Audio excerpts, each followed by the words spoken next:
Bonjour à tous, bienvenue sur Mathessa, ma chaîne de maths pour dédramatiser. Au programme aujourd'hui une leçon pour les élèves de terminale, qu'ils soient en spécialité maths ou bien en maths complémentaires. Calculer une intégrale avec une exponentielle. Je vous ai préparé ici 3 exercices avec des fonctions qui ne comportent que des fonctions exponentielles et on va voir si vous avez les notions et les capacités pour résoudre ces exercices seuls. Avant de commencer, donc un petit rappel sur la notion d'intégrale. On a ici f, une fonction qui est continue sur un intervalle AB.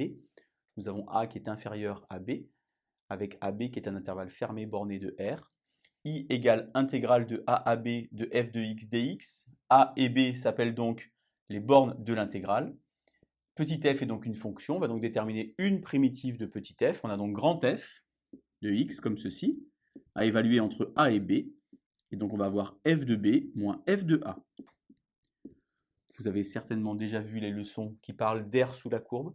Si la fonction f est une fonction qui est positive sur AB, eh bien l'intégrale ici, i, peut être vue comme une aire sous la courbe, l'aire entre la représentation graphique de la fonction f et l'axe des abscisses, départagé par les deux droites verticales d'équation x égale a et x égale b.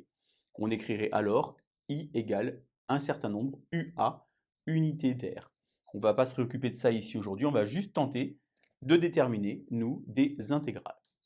Je vais donc m'écarter, vous allez pouvoir mettre en pause la vidéo, et ensuite je vous corrige les exercices. Donc exercice numéro 1, intégrale entre 0 et 1 de 2t e de t carré dt. Alors on reconnaît normalement quelque chose de la forme u' e de u, avec u de t qui vaut t carré. Je vous rappelle que la difficulté lorsqu'on a une fonction composée, c'est que pour pouvoir déterminer une primitive, il faut d'abord dériver une fonction. On va donc dériver u qui va donc faire 2t, et on se rend compte qu'on a bien u' e de u. Une primitive de u' e de u est donc e de u, à évaluer entre 1 et 0, ça fait donc e de 1, c'est-à-dire e moins e de 0, soit finalement i égale e moins 1. Attention, e moins 1, ça ne veut pas dire e puissance moins 1. Moi, je vous invite peut-être plutôt à écrire comme ceci, moins 1 plus e, afin d'être tranquille. La fonction qui est ici, elle est positive sur 0, 1. E, ça vaut environ 2,718, donc vous voyez, je trouve un nombre qui est positif. Donc tout cela a bien du sens. Deuxième exercice, entre ln de 2 et ln de 3, e de 2t dt. Alors on n'est pas tout à fait comme ceci, pas loin mais pas tout à fait, parce que si j'écris u de t qui vaut 2t, eh bien en dérivant, je vais donc avoir un 2 devant. Et là, ce 2, je ne l'ai pas.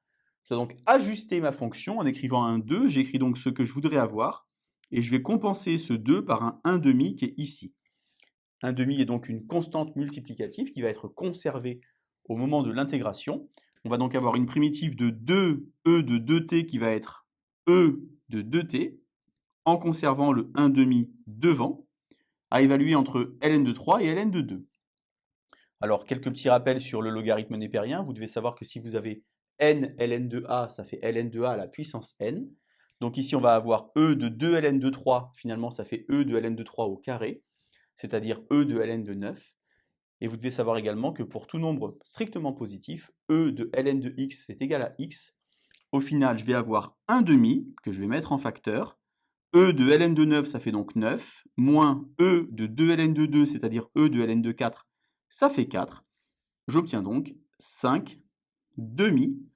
Encore une fois, cette fonction est positive sur cet intervalle, donc le résultat est un nombre positif, toujours la cohérence par rapport à notre histoire d'air sous la courbe. Exercice numéro 2, on va donc tenter cette fois-ci d'avoir une fonction un peu plus compliquée avec un ajustement. Alors on va poser, je vous rappelle que u, lorsqu'on fait de la composition, c'est toujours la chose qui est la plus grosse, ou bien dans la racine carrée, ou à l'exposant, ou des choses comme ça. Donc ici on va écrire u de x égale e de 2x plus 1. Vous avez remarqué, c'est évident pour moi, mais je le dis quand même, que ici j'avais une variable d'intégration qui était t, et ici une variable d'intégration qui était x. On peut changer les lettres comme vous le souhaitez, hein. On peut faire ce qu'on veut. Donc on va presque avoir u' sur racine de u. On n'a pas tout à fait u' sur racine de u, parce que pour avoir u' sur racine de u, eh bien il me manque un 2 ici. Je vais donc mettre ici 1/2 comme tout à l'heure, pour pouvoir avoir la bonne expression. Je vous rappelle que lorsque vous ajustez des fonctions, vous ne pouvez ajuster qu'avec des nombres ou des signes. Donc le 1/2, je vais le conserver. Primitive de u', sur racine de u, ça fait donc 2 racines de u, évaluées donc entre 0 et 1. Les deux comme ceci se simplifient. Et donc je vais avoir, en remplaçant racine de e carré plus 1, moins, lorsque je remplace ici e de 0, ça fait 1, racine de 2.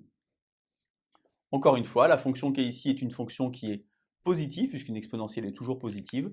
Le résultat obtenu est naturellement un nombre positif, puisque e carré est plus grand que 1, puisque 2, vous avez 1 plus 1, et là, vous avez 1 plus e carré.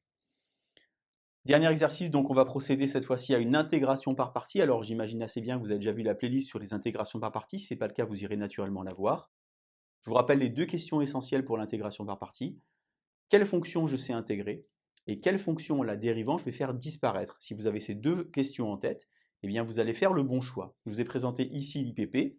Je vous rappelle que pour moi, dériver, c'est descendre. Donc intégrer, c'est monter. Donc je vais identifier qui va être U, qui va être V'. Donc la fonction que je peux faire disparaître en dérivant, c'est 2t plus 1. Et donc E de moins t que je mets ici, et donc que je vais intégrer.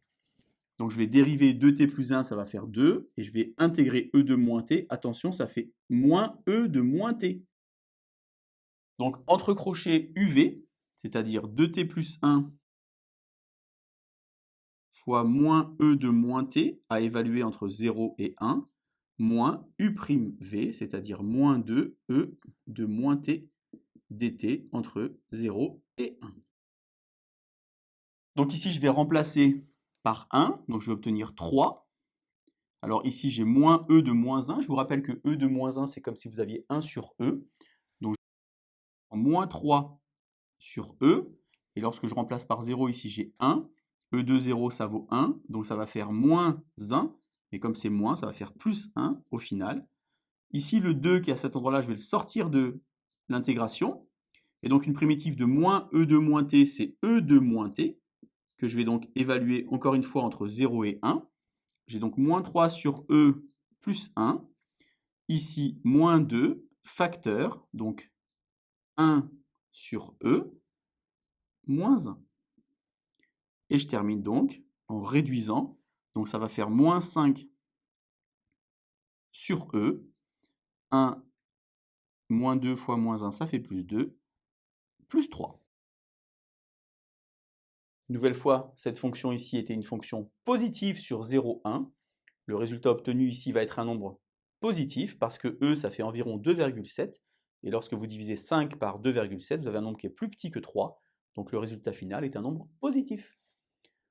Voilà, j'espère que vous avez réussi à calculer ces quelques intégrales pour vous expliquer la démarche. Maintenant, vous pouvez vous entraîner sur d'autres exercices sur votre livre. Je vous dis à bientôt sur Math & Ça. Bonne journée.